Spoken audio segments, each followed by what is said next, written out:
ఆహాహాహా, ఎంత emotional drama. Script మీ ఆవిడే రాసిచ్చిందనుకుంటా. నీలో మంచి రైటర్ ఉన్నాడు లక్ష్మి, హరిలో కూడా మంచి నటుడున్నాడు. ఇద్దరు కలిసి ఆస్కార్కి ట్రై చేయండి. చూడు, నువ్వు చెప్పిందంతా నమ్మడానికి అమ్మ పిచ్చిది కాదు. అయినా మాకు కావాల్సింది గుణం కాదు. అయినా అసలు గుణం ఎవరికి కావాలి?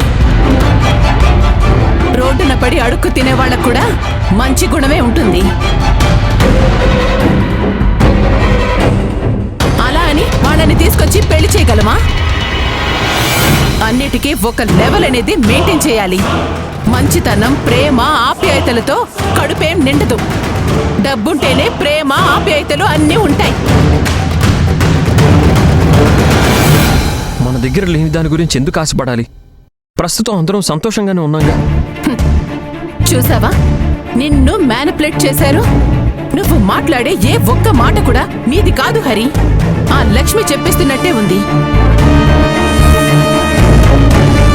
ఇప్పటికీ నీ మంచి మనసుకి దాని నాటకాలు అర్థం కావడం లేదు. జరిగిన తప్పులన్నింటికి నిన్నే బ్లేమ్ చేయాలని ప్రిపేర్ అయింది. నిజం బయటపడినప్పుడు కూడా నిన్నే బలి చేసి తను తప్పించుకోవాలనుకుంది.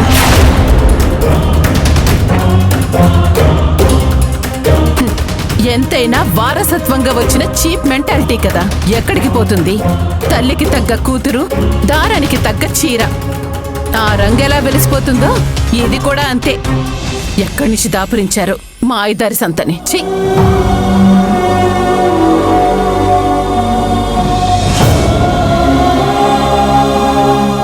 త్రిపుర, నోరుంది కదా అని నోటుకొచ్చినోడు మాట్లాడితే మర్యాదగా ఉండదు.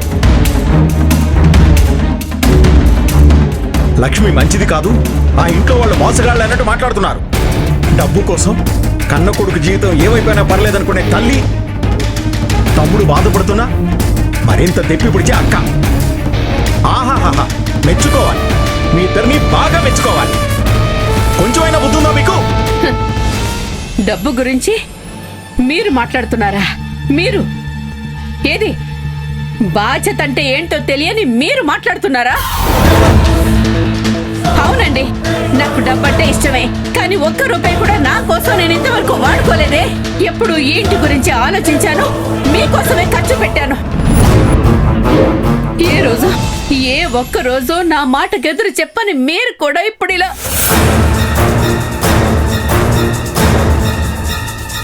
శభాష్ లక్ష్మి, సంతోషం, చాలా సంతోషం. నా ఇంట్లో వాళ్ళందరినీ నీకు అనుకూలంగా మార్చుకున్నావు కదా.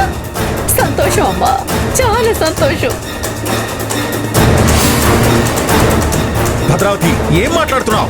మాట్లాడకండి, మీరు ఇంకేం మాట్లాడకండి. ఎవరు ఏం మాట్లాడడానికి వీల్లేదు. మంచి పళ్ళున్న బుట్టలో ఒక్క పండు కుళ్ళిపోయినా సరే మిగతా పళ్ళన్నీ మెల్లిమెల్లిగా కుళ్ళిపోతాయి. అలా గంపెడు పళ్ళు పాడు చేసుకోవడం కంటే పాడైన ఒక్క పండును తీసుకెళ్లి బయట పడేయడం మంచిది.